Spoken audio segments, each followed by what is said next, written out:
In today's video, we're going to be walking through Roth conversions. What are they? When do they make sense? And how can you use them to better secure your retirement? As a reminder, I'm Ari Taubleib, a financial planner, and I'm here to help you become financially independent.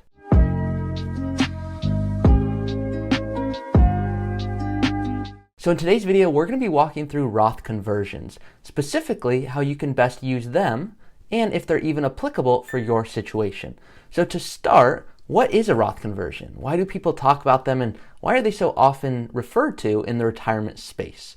Well, first of all, what a Roth conversion is you are converting dollars that are in pre-tax accounts and moving them into after-tax accounts. So from an IRA to a Roth IRA, for example. Now, why would someone do this? Well, the first reason, and the main reason people do this, is because they recognize that they've done a great job saving and investing for all of their life, and you might have a large balance in a 401k or an IRA, and you could look at that and say, hey, that's great.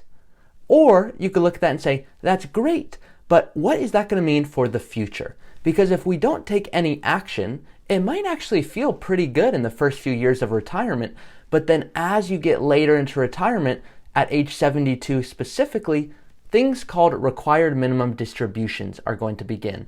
And what that looks like for you is you're going to be required to take out a certain amount of dollars from that pre-tax account. So what you can do strategically is say, does it make sense to intentionally pay taxes at what might be lower tax brackets than where you'll be in the future if you didn't do anything at all?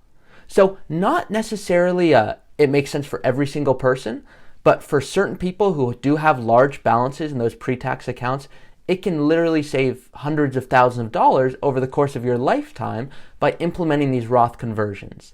Now, another thing to think about when thinking about if Roth conversions make most sense for you is with Roth conversions, when you move the money from a pre-tax account like an IRA or 401k into a Roth IRA, the main benefit is once you do so, the growth is tax-free forever. So almost think of it like tax insurance, where you're saying, hey, if today I have a high income and I want to retire, call it in the next few years, that's awesome. And you could look at it and say, let's do nothing at all and not pay many taxes in those first few years of retirement. But then when age 72 comes back, the IRS is going to say you have to take out X amount of dollars based on your portfolio. And so what we want to do is say, can we take advantage of those years and intentionally pay taxes and convert a certain amount up to certain brackets, saying, hey, let's intentionally pay taxes, realize that. That way all the growth is tax-free forever. And one of the things I like most about these Roth IRAs, there are no required minimum distributions. The growth is tax-free forever, and you don't have to worry about having to take out a certain amount of dollars each year.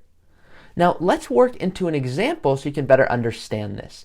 So I've got an example right here that I'm going to walk through, and what we're going to see is this individual is 59 years old, and they have $2.6 million in their IRA. Now, they want to retire in a few years. I'm not going to use their exact name just for security reasons, but they're 59, they have $2.6 million in a pre-tax IRA, and what we're going to do is we're going to assume withdrawals from age 59 to 72 are used to maintain lifestyle. Now, we're going to assume a 6% rate of return, and we're going to assume that 2.6 million grows to 5.6 million. So that's 3 million of growth that is fully taxable. Now, that RMD, that's a percentage that you have to take out every single year. And so at age 72, a required minimum distribution on a 5.6 million portfolio, well, that would be just about $215,000 per year, and that increases each subsequent year. The reason that's important is because what if we go through a retirement plan and we find out that you need $120,000 to live off of? Well, that's great, but now we have in excess of that we have to take even if we don't want to. So it's not saying we don't want our money to grow. We absolutely do, but can we have it grow in the right accounts so that we don't have to worry about living expenses and don't have to worry about taxes, and say, can we absolutely minimize that to the best extent that's in our control? So why I like Roth IRAs, there are no RMDs, the growth is tax-free forever, And really, it's that tax insurance. It's, hey, if tax brackets go up because new legislation, you don't have to worry because you've got a Roth IRA. So should everyone do Roth conversions? No. Because if today you're in an income tax bracket, that, just for example's sake, call it you're in the 35% tax bracket, and in the future you're going to be in the 24% tax bracket, maybe you have a pension, maybe you have Social Security, well, let's not convert. Because if we convert too much, well, now we're going to be paying higher taxes today than we'll even be in the future. So there's a balance to be had here. Now, you might say, hey, Ari, what tax brackets do I even convert? I don't even know where to start with this. Well, generally speaking, it makes sense to contribute those smaller tax brackets first and then understand, does it make sense to contribute more? So maybe you say, I don't know exactly where I'll be in the future, but I certainly know that I want to fill up the 10% tax bracket, I want to fill up the 12% tax bracket, and then from there, does it make sense to work through, maybe it's doing the 22, maybe the 24, but that's today's tax brackets. Where will taxes be in the future? So there's a little bit of forward looking that we want to do with this. There's an art to it, there's a science to it. It's, can we blend that both so that we can really make the most of that retirement and not pay a dime more in taxes than we need to. Now, the next thing I want to look at is a Roth conversion can make a ton of sense when the market is down. So when income is low, when you're going to be in a lower income bracket in the future, it can make sense to implement Roth conversions, but also when the market is down. Here's what I mean by that.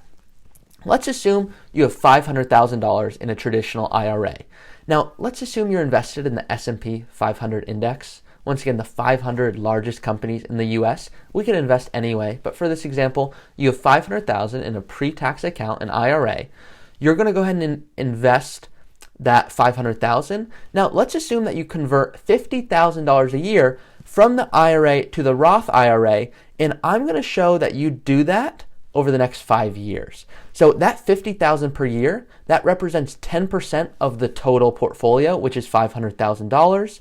And so what you'll see, in year one, you'll have 10% in your Roth IRA and 90% in your traditional IRA.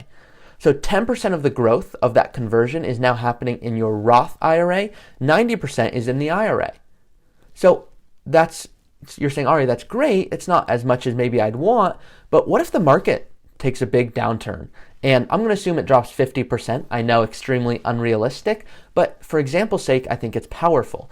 So in your IRA, your $500,000, well, it now dropped to $250,000. It took a 50% cut. When the market is down significantly, that's one of the best times to convert into that Roth IRA. And so let's say you convert that same $50,000 we used in year one. Well, that $50,000, as opposed to representing 10% of the overall portfolio of $500,000, it now represents 20%. So the benefit is now 20% is now growing tax-free forever. And so as the market recovers, 20% of the growth is now recovering in that tax-free way, as opposed to 10%.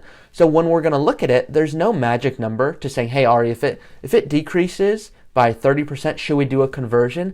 It depends on your tax strategy. It depends on your income. It depends on many factors. But when your income is low, or when the market takes a big downturn, it can make sense to implement a Roth conversion.